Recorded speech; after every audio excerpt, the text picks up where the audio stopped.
Illustration expérimentale de la diffraction de la lumière par une fente unique et par grand N fentes. Le phénomène de diffraction se produit lorsqu'une onde, lumineuse, acoustique, associée à des électrons accélérés, rencontre un obstacle, comme un trou, une fente, un fil, dont la dimension est du même ordre de grandeur ou inférieure à la longueur d'onde de l'onde. On constate alors que l'onde est déviée et ne se propage plus en ligne droite. Ce phénomène résulte d'interférences constructives et destructives d'ondes. Cette vidéo décrit une illustration expérimentale de la diffraction de la lumière par une fente unique et par grand N fentes. Une vidéo YouTube intitulée Diffraction de la lumière par une fente unique et par grand N fentes.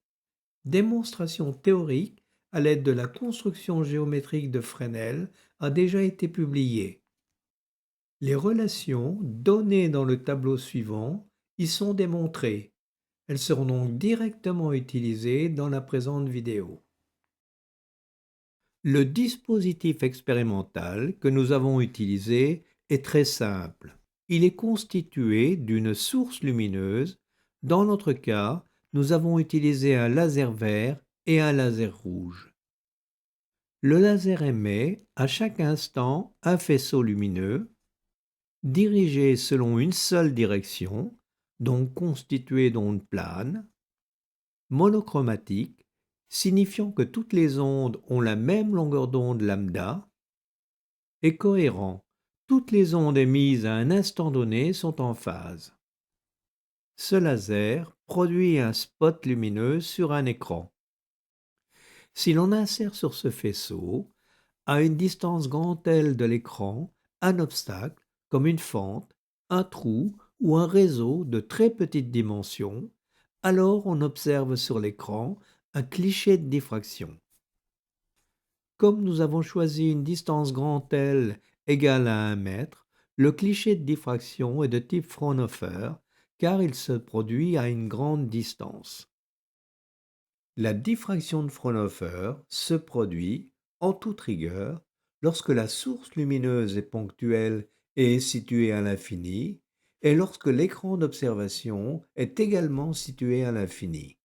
Dans ces conditions, les ondes incidentes et diffractées sont des ondes planes. Mathématiquement, le cliché de diffraction est alors la transformée de Fourier de l'objet diffractant. Un laser répond grossièrement à ces conditions car la source a une très faible taille et les rayons incidents sont tous dirigés selon une seule direction. Avant la découverte du laser, la diffraction de Fraunhofer pouvait être réalisée à l'aide d'un banc optique comprenant une source lumineuse ponctuelle, deux lentilles convergentes et un objet diffractant placé entre les deux lentilles. La source ponctuelle se trouve dans le plan focal objet de la première lentille, ce qui permet d'illuminer l'objet diffractant par un faisceau incident parallèle, donc constitué d'ondes planes. Un faisceau diffracté, avec un angle θ, est aussi constitué d'ondes planes. La deuxième lentille convergente transforme, dans son plan focal image, le faisceau diffracté en un point. Le cliché de diffraction est donc observé dans le plan focal image de la deuxième lentille. Tout se passe comme si la source et le cliché de diffraction étaient situés à l'infini, ce qui correspond à la diffraction de Fraunhofer. On parle alors de transformée de Fourier optique. Lorsque le cliché de diffraction est observé à une faible distance grand L de l'objet diffractant, il s'agit alors de la diffraction de Fresnel. Dans ce cas, l'analyse du cliché de diffraction est beaucoup plus complexe que dans le cas de la diffraction de Fraunhofer. La diffraction de Fresnel ne sera pas considérée dans cette vidéo. Considérons maintenant les aspects théoriques. Appliquons-les, pour commencer, à la diffraction par une fente de largeur petit d. Dans ce cas, le cliché de diffraction est formé d'une frange centrale brillante et de franges secondaires d'intensité plus faible. Pour décrire aisément ce cliché de diffraction, considérons l'angle θ entre le faisceau central et un faisceau dévié. L'intensité diffractée, en fonction de l'angle θ, est donnée par la relation 1, I1 θ est égal à I1 0 sinus bêta sur bêta au carré.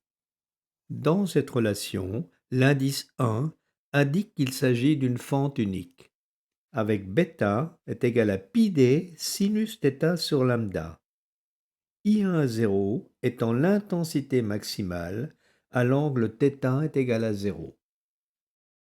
Considérons par exemple le cas d'une fente de largeur petit d est égale à 40 microns illuminée par un laser vert de longueur d'onde lambda égale à 532 nanomètres. La courbe de l'intensité diffractée en fonction de l'angle θ est en accord avec le cliché expérimental correspondant.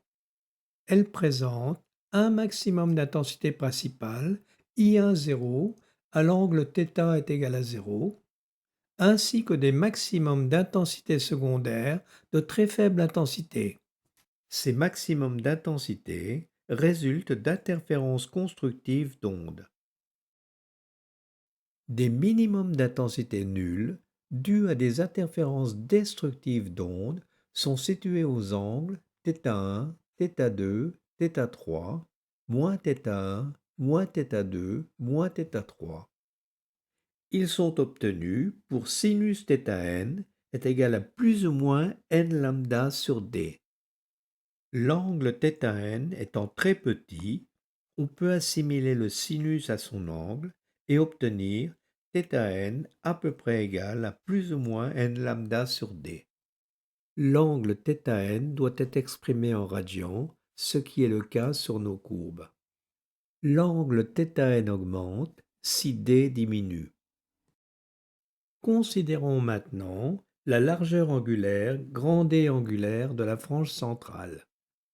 Grand D angulaire correspond à 2 fois l'angle θ1, donc grand D angulaire est égal à 2 θ1, à peu près égal à 2 lambda sur d. Pour calculer la largeur grand D de la frange centrale sur l'écran, considérons le schéma suivant. θ1 étant très petit et grand L grand, grand D est assimilable à un arc de cercle de rayon grand L. Dans ces conditions, grand D est égal à 2 θ1 grand L, soit grand D à peu près égal à 2 lambda grand L sur petit d. En conséquence, la largeur grand D de la frange centrale augmente si la largeur petit d de la fente diminue. Passons aux résultats expérimentaux. Nous avons examiné 6 fentes ayant des largeurs petit d allant de 50 à 1600 microns. Un laser vert de longueur d'onde lambda égale 532 nanomètres a été utilisé. Les clichés de diffraction obtenus sont constitués de franges, sauf pour les deux clichés correspondant à des largeurs de 800 et 1600 microns. Pour ces deux clichés, la largeur petit d de la fente est alors trop importante pour produire un effet de diffraction. On constate clairement que la largeur grand D des franges centrales diminue lorsque la largeur petit d des fentes augmente. Cette propriété est en accord avec la relation grand D à peu près égale à 2 lambda grand L sur petit d donnée dans la partie théorique. Grand D est inversement proportionnel à petit d, qui varie de 50 à 1600 microns. On peut mesurer expérimentalement la largeur grand D de la frange centrale en utilisant un écran gradué en millimètres. On obtient de cette façon les valeurs suivantes. On peut également, grâce à la formule précédente, calculer grand D et comparer les valeurs ainsi calculées avec les valeurs expérimentales. On observe un bon accord entre les valeurs expérimentales et calculées. Les différences sont attribuées aux largeurs de fente petit d qui ne sont pas données avec une grande précision. Nous pouvons aussi, grâce à cette relation donnée précédemment, calculer l'intensité diffractée en fonction de l'angle θ pour les différentes largeurs de fente petit d. On constate un excellent accord entre les clichés de diffraction expérimentaux et les graphes correspondants de l'intensité diffractée.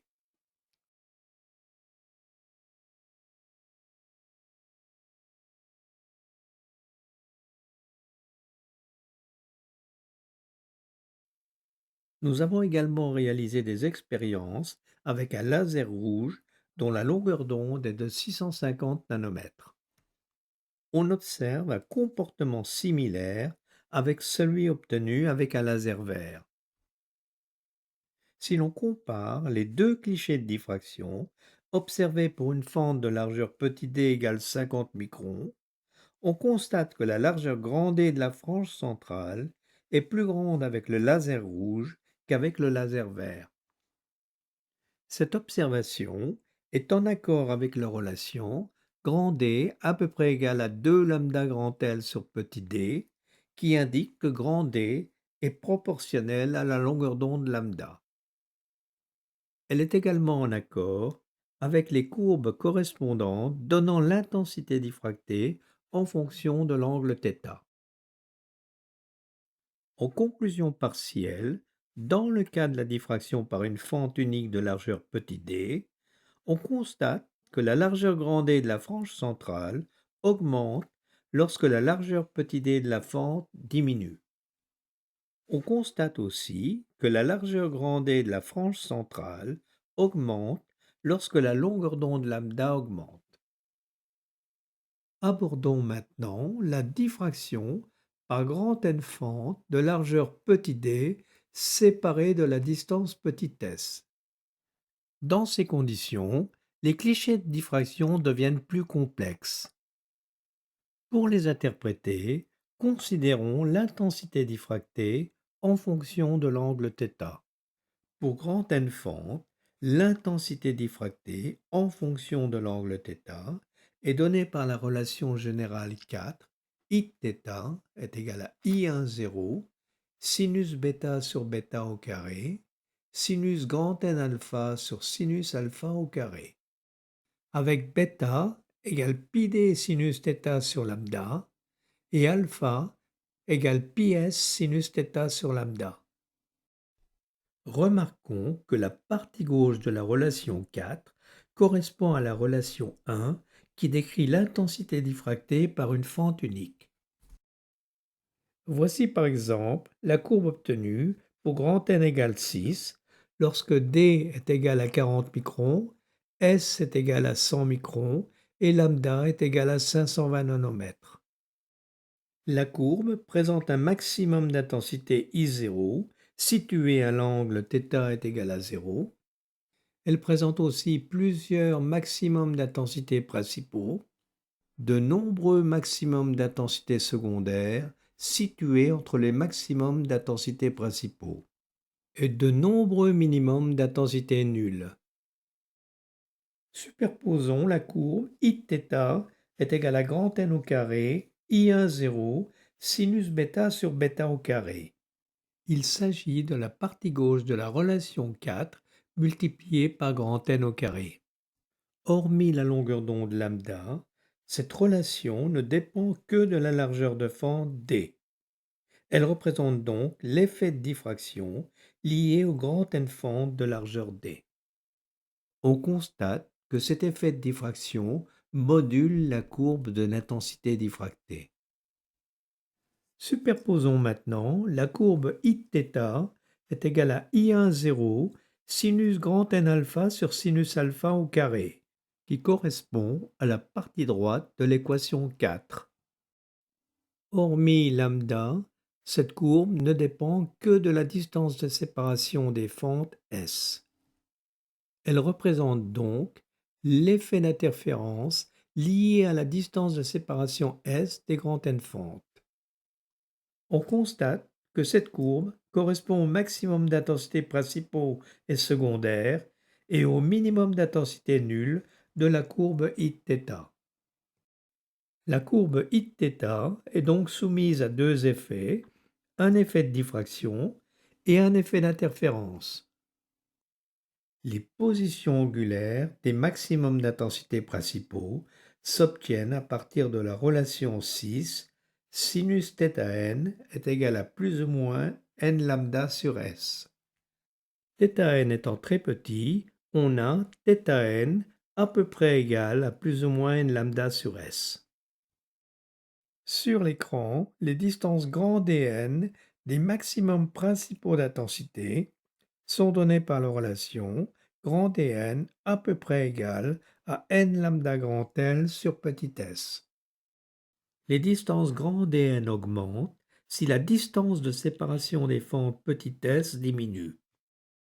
Considérons la largeur angulaire delta θ des maximums d'intensité principaux. Tous les maximums principaux ont la même largeur angulaire delta θ. Delta θ est à peu près égal à 2 lambda sur grand ns. En conséquence, delta θ diminue si grand N augmente. Cet effet apparaît clairement sur les courbes obtenues avec 3, 4, 6 et 8 fentes de même largeur. Pour faciliter les comparaisons, les intensités diffractées relatives sont respectées. On constate que l'intensité I0 à l'angle θ est égal à 0 est proportionnelle à grand N2 en accord avec la relation I0 est égal à grand N2 I10. I10 étant l'intensité diffractée par une fente unique à l'angle θ est égal à 0. Examinons en détail le cas des franges additionnelles. Comme le montrent ces courbes, leur nombre petit n dépend du nombre grand N de fentes et vaut petit n est égal à grand N moins 2. Ces courbes montrent aussi que l'intensité des franges additionnelles par rapport à l'intensité Imax diminue lorsque grand N augmente. On peut donc s'attendre, dans le cas d'un très grand nombre de fentes, c'est-à-dire avec les réseaux, à ce que le maximum d'intensité soit très étroit et que les franges additionnelles aient une intensité négligeable. Passons à l'illustration expérimentale et considérons le cas de la diffraction par 1, 2, 3, 4, 6, 8 et 10 fentes de largeur petit d égale à 40 microns et de distance de séparation petit s de 100 microns. On constate que les clichés obtenus avec un laser vert deviennent de plus en plus complexes lorsque le nombre de fentes augmente. Cependant, tous les clichés présentent une caractéristique commune. Il s'agit de l'effet de diffraction dû aux fentes de largeur petit d et qui se traduit par les minimums d'intensité θ1 et θ2 visibles sur les clichés. Lorsque le nombre de fentes est supérieur ou égal à 2, l'effet d'interférence lié à la distance de séparation petit s des fentes produit des franges d'interférence petit i. On constate que ces franges sont de plus en plus étroites lorsque le nombre grand N de fentes augmente. Pour 3 fentes, on observe entre chaque frange principale une petite frange additionnelle, puis 2, 4, 6 et 8 franges additionnelles d'intensité de plus en plus faible sont observées lorsque le nombre de fentes passe de 4 à 10.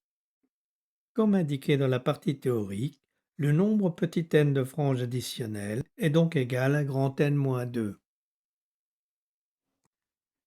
Les courbes correspondantes de l'intensité diffractée en fonction de l'angle θ sont en plein accord avec les clichés expérimentaux.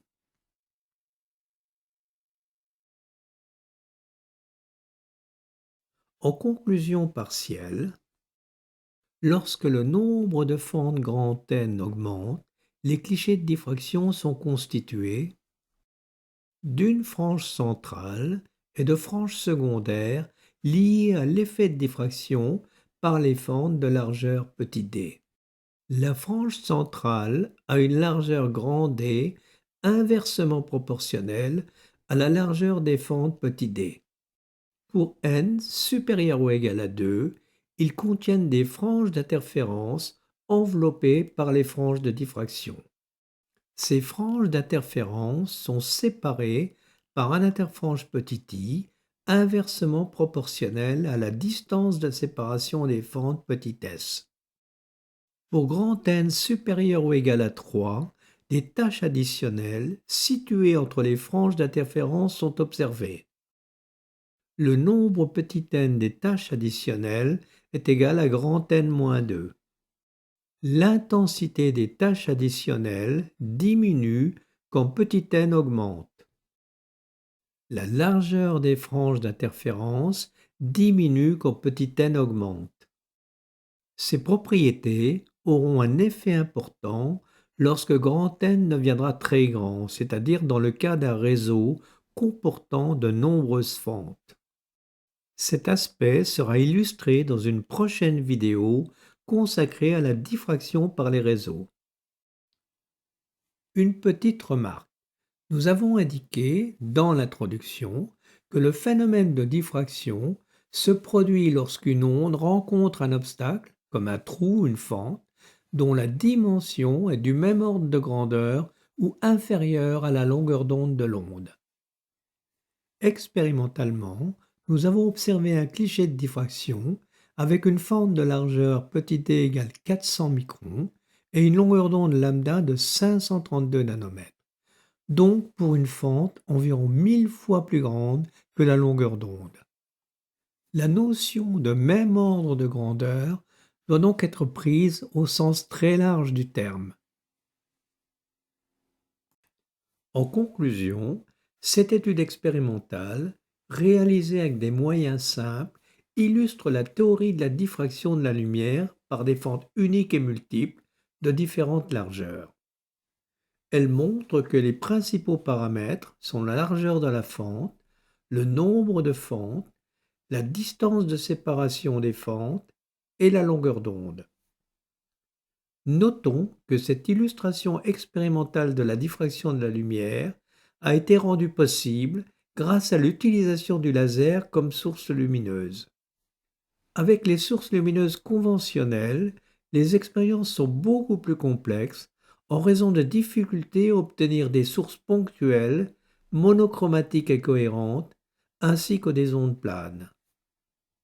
Cette étude s'inscrit dans une étude expérimentale générale de la diffraction de la lumière. 2 autres vidéos YouTube seront consacrées à la diffraction par des trous et par des réseaux.